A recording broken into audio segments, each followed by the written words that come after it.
এই ঘৃণা স্বাভাবিক পর্যায়ে না আনলে, অর্থাৎ আমি বলছি যে মালয়েশিয়া ইন্দোনেশিয়ার মধ্যে বিরাজমান যে ঘৃণা আছে, ফিলিপাইন চীনের মধ্যে বিরাজমান যে ঘৃণা আছে, ভিয়েতনাম চীনের মধ্যে বিরাজমান যে ঘৃণা আছে, কিংবা মরক্কো স্পেনের মধ্যে বিরাজমান যে ঘৃণা আছে, স্পেন তো একসময় মরক্কো দখল করেছিল, ফ্রান্সও দখল করেছিল, আলজেরিয়া ফ্রান্স একসময় আলজেরিয়া দখল করেছিল, এখন তো তারা বন্ধু।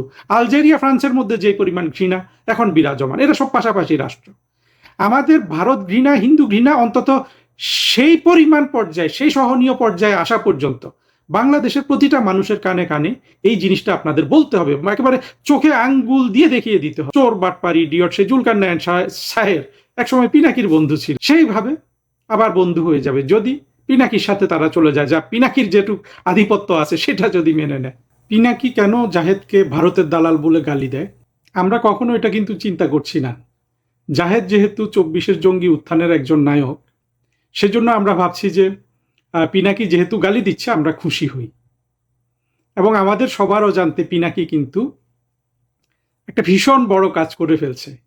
বাংলাদেশে যে বিদ্যমান হিন্দু ঘৃণা, ভারত ঘৃণা আছে, সেটাকে খুব ভালোভাবে সে কিন্তু ক্যাপিটালাইজ করছে। যাকেই তার পছন্দ হচ্ছে না তাকে ভারতের দালাল বলে দিচ্ছে। সম্প্রতি যেটা ঘটে গেল, জাহেদকে যে ভারত থেকে বের করে দিল, সেখানে কি প্রমাণ হয় জাহেদ ভারতের দালাল? কেউ কি তার দালালকে তার বাড়ি থেকে বের করে দেয়? অবশ্য পিনাকির মতো চতুর হলে কিন্তু এটা খুব সহজে বানিয়ে ফেলা যায় যে বের করে দিয়েছে দালাল, তাও বের করে দিয়েছে, এইভাবে সে এটাকে বলছে। কিন্তু আসলে জাহেদ কি ভারতের দালাল? পিনাকি বা জাহেদকে কেন ভারতের দালাল বলে? আমি খুব অবাক হয়ে গেলাম এই জিনিসটা চিন্তা করে, যে আমরা একদিকটা দেখছি যে যেহেতু 24-এর জঙ্গি উত্থানের অন্যতম নায়ক, পিনাকি যেমন অন্যতম নায়ক, সেহেতু দুই নায়ক ঝগড়া করছে, আমাদের মনে হচ্ছে যে এটাতে আমাদের খুশি হওয়ার বিষয় আছে।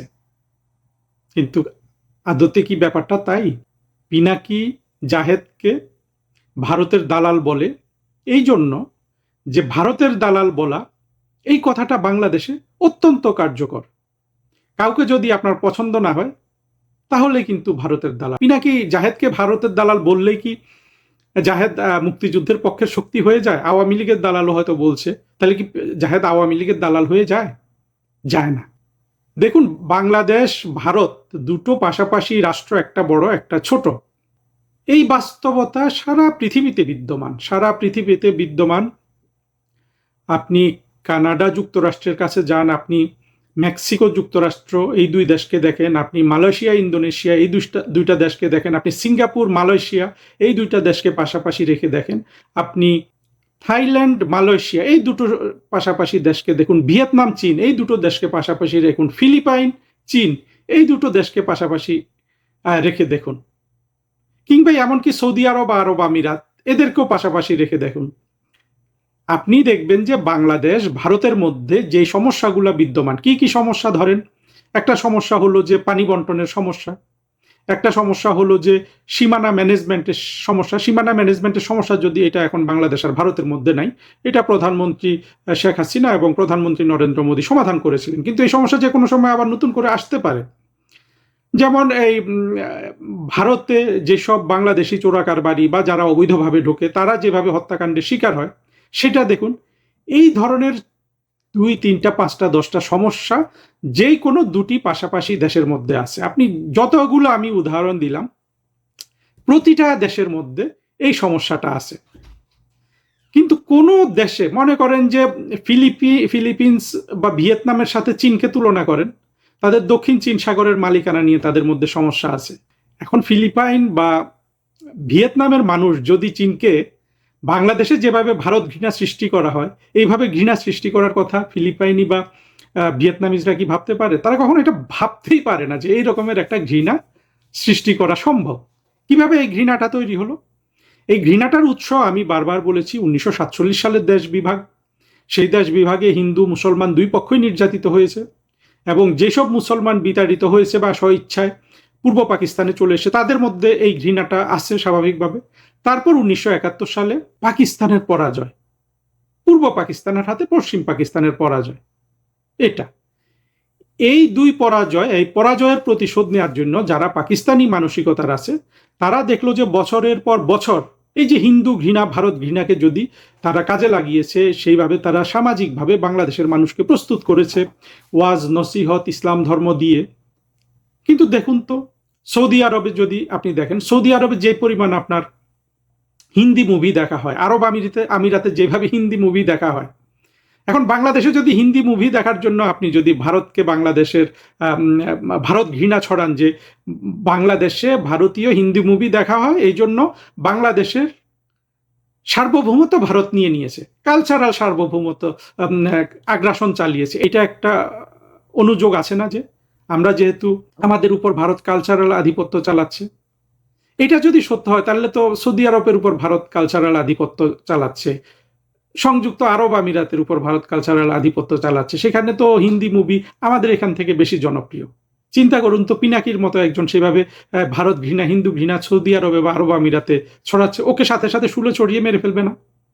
বা বাংলাদেশের যে জামাত শিবির, স্বাধীনতা বিরোধী মৌলবাদী শক্তি, যারা যেটা করছে, এটা করলে ওদেরকে তো সবাইকে ওইখানে মেরে ফেলবে, সৌদি আরবে বলুন, আরব আমিরাতে বলুন।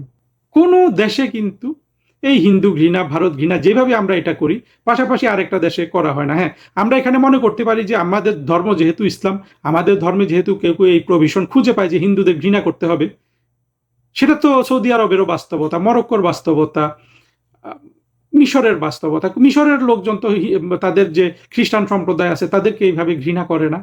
ঘুরে ফিরে যদি আপনি দেখেন, বাংলাদেশে ভারত ঘৃণা, হিন্দু ঘৃণার মূল কিন্তু নিহিত রয়েছে 47-এর দেশভাগে, পরবর্তীতে 71 সালে পাকিস্তানিদের পরাজয়ের মধ্যে।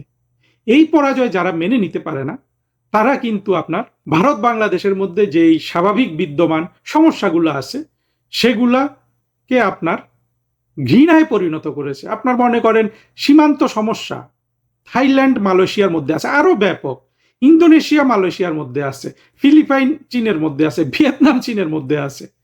একটা দেশেও কিন্তু আপনার আধিপত্য ইত্যাদি কিন্তু সার্বভৌমত্ব বিক্রি হয়ে গেছে, দেশ বিক্রি হয়ে গেছে, এইভাবে কিন্তু কোনো প্রচারণা নাই।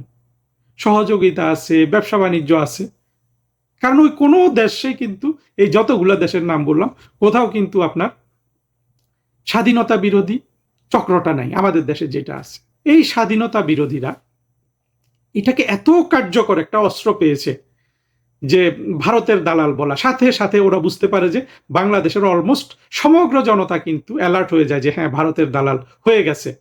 এমনকি আওয়ামী লীগের লোকজনও অ্যালার্ট হয়ে যায়। একটা অদ্ভুত সমস্যা, যেটা বাংলাদেশকে পেছনে টেনে ধরার জন্য দায়ী, বাংলাদেশের আর্থসামাজিক উন্নয়নকে ব্যাহত করার জন্য দায়ী। সেটাকে ওরা আনন্দের সাথে আপনার করে যাচ্ছে, আর ক্ষেত্রটা এমনভাবে প্রস্তুত করেছে যে ভারত ঘৃণা, হিন্দু ঘৃণা ছড়িয়ে ভারতের দালাল, সাথে সাথে কাউকে ভারতের দালাল বললেই সাথে সাথে কিন্তু আপনার কার্যকর একটা ব্যবস্থা পাওয়া যায়, যেটা এখন জাহেদ ভুগছে। জাহেদের সাথে পিনাকির সমস্যা কি? জাহেদ বিএনপি পন্থী হয়েছে, পিনাকি জামাতপন্থী রয়ে গেছে। এই জাহেদকে আপনার ভারতের দালাল আর আর হিন্দুদের দালাল ইত্যাদি বানিয়ে দিল। একইভাবে কিন্তু বিএনপিকেও বানিয়ে দিয়েছে। অথচ বিএনপি, পিনাকি এরা কিন্তু 24-এর জঙ্গি আন্দোলন পর্যন্ত নেক অ্যান্ড নেক তারা কিন্তু একইভাবে ভারত ঘৃণা, হিন্দু ঘৃণা করেছে। এখন যেহেতু তারেক রহমানকে পছন্দ হচ্ছে না, পিনাকির কথা মতো শুনছে না, ছোট বড় অনেক জিনিস কিন্তু আছে। পিনাকি কিন্তু একা না, পিনাকি তো জামাতের প্রতিনিধি হিসাবে ঘৃণাটা ছড়িয়ে দিচ্ছে। আর পিনাকি যেহেতু হিন্দু, ও যখন ঘৃণাটা ছড়ায় ভারতের বিরুদ্ধে, হিন্দুদের বিরুদ্ধে, এটা কিন্তু ডাবল অ্যাকশন করে। আপনারা এগুলা কি ভালোভাবে চিন্তা করে দেখেছেন কখনো? কখনোই আপনারা চিন্তা করে দেখেন নাই। আমরা কিন্তু সবাই কিন্তু পিনাকির এবং জামাত শিবিরের এবং বাংলাদেশের মৌলবাদীদের এই মগজ ধোলাইয়ের অংশ হয়ে গেছি। না, যে এই যে জাহেদ, সে ভারতেরও দালাল না, সে পুরোপুরি কিন্তু এই 24-এর জঙ্গি কোয়ালিশনে আছে।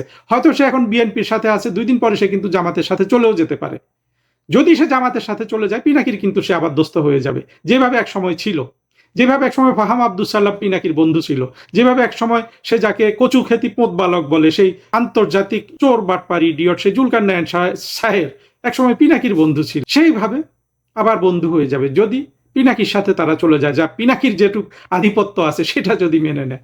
কিন্তু অত্যন্ত কার্যকর একটা অস্ত্র। জাহেদকে ভারতের দালাল বলছে, আওয়ামী লীগের দালাল বলছে, এতে কিন্তু আমরা মনে মনে খুশি হই, কিন্তু না, এখানে খুশি হওয়ার কিছু নাই। এই অস্ত্রটা পিনাকি যে কারো উপর প্রয়োগ করবে। কিন্তু মূল বিষয়টা হলো যে আমাদের ওই জিনিসটা আমাদের বারবার বুঝতে হবে। আমাদের 18 কোটি মানুষের কাছে আপনারা প্লিজ এই কথাটা পৌঁছে দিবেন যে বাংলাদেশ ভারতের মধ্যে যে সমস্যাগুলো বিদ্যমান, সীমানার সমস্যা, আপনার চোরাকারবারির সমস্যা, পানি বন্টনের সমস্যা, এই কমন সমস্যাগুলো পৃথিবীতে পাশাপাশি বিরাজমান, যে কোনো দুটি রাষ্ট্রের মধ্যে কিন্তু বিরাজমান। এবং বাংলাদেশ ভারত ছাড়া পাকিস্তানের কথাটা এখানে বাদ দিয়ে, বুঝতে পারছেন আপনারা পাকিস্তানের ইস্যুটা আরো আরো ইউনিক। কোন রাষ্ট্রে, ছোট রাষ্ট্র বড় রাষ্ট্র, যেই ঘৃণাটা বাংলাদেশে ছড়ানো হয় মূল্যবাদী স্বাধীনতা বিরোধী চক্র দ্বারা, আর কোথাও কিন্তু এটা এই ঘৃণা ছড়ানোর সুযোগ নাই। ওরা আরেকটা জিনিসের আধিপত্য বলে যে ভারত বাংলাদেশকে আধিপত্য চালাচ্ছে, সেটা হলো সাংস্কৃতিক আগ্রাসন। দেখেন, মুসলমানরা সাংস্কৃতিক ক্ষেত্রে সারা পৃথিবীতে দুর্বল। দুর্বল বললে তো ভারতের সিনেমাগুলো বাংলাদেশের চেয়েও বেশি চলে কিন্তু মিডল ইস্টে।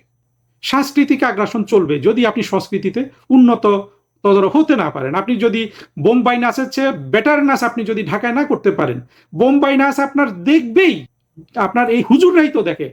বোম্বাই গান ছাড়া কি আজহারি ওয়াজ করতে পারে? পারে না। হুজুররাও কিন্তু এটার ভিকটিম, কিন্তু ঘৃণা ছড়িয়ে যাচ্ছে। কবে আপনারা সচেতন হবেন? এই সচেতনতাটা বাংলাদেশের 18 কোটি মানুষের মধ্যে আপনার ছড়াতে হবে, কানে কানে কানে কানে গিয়ে বলতে হবে। বলার পরে আপনি অন্তত আমাদের মুক্তিযুদ্ধের পক্ষের আওয়ামী লীগের যে সাপোর্টারগুলো আছে, অন্তত সেগুলোকে তো আপনি কনভিন্স করতে পারবেন।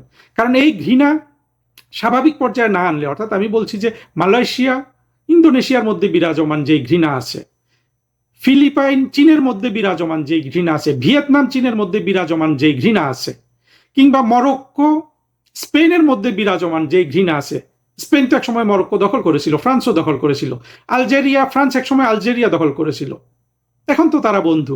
আলজেরিয়া ফ্রান্সের মধ্যে যে পরিমাণ ঘৃণা এখন বিরাজমান, এরা সব পাশাপাশি রাষ্ট্র। আমাদের ভারত ঘৃণা, হিন্দু ঘৃণা অন্তত সেই পরিমাণ পর্যায়ে, সেই সহনীয় পর্যায়ে আসা পর্যন্ত বাংলাদেশের প্রতিটা মানুষের কানে কানে এই জিনিসটা আপনাদের বলতে হবে, একেবারে চোখে আঙ্গুল দিয়ে দেখিয়ে দিতে হবে। আমি যে কথাগুলো বলছি এর মধ্যে তো কোনো ভুল নাই। আপনি এটা গাণিতিকভাবে প্রমাণ করতে পারবেন, ফিলোসফিক্যালি তো প্রমাণ করতেই পারবেন, গাণিতিকভাবেও প্রমাণ করতে পারবেন। প্লিজ আপনারা প্রমাণ করুন।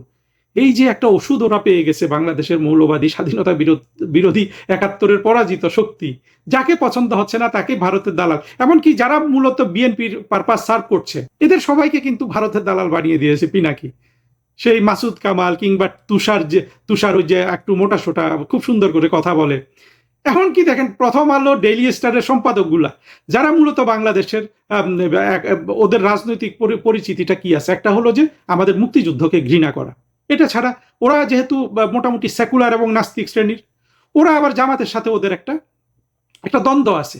সেই দ্বন্দ্বটাকে ক্যাপিটালাইজ করার জন্য পিনাকি, জামাত এরা মিলে আবার মাহফুজা নামকে আপনার ভারতের দালাল বানিয়ে দিচ্ছে, মতিউর রহমানকে ভারতের দালাল বানিয়ে দিয়েছে, আরো কি কি নাম যেন দেয়, মাহফুজা নাম, প্রভু আনন্দ, কি কি যেন বলে। চিন্তা করতে পারছেন কিভাবে বোকা বানিয়ে যাচ্ছে আমাদেরকে?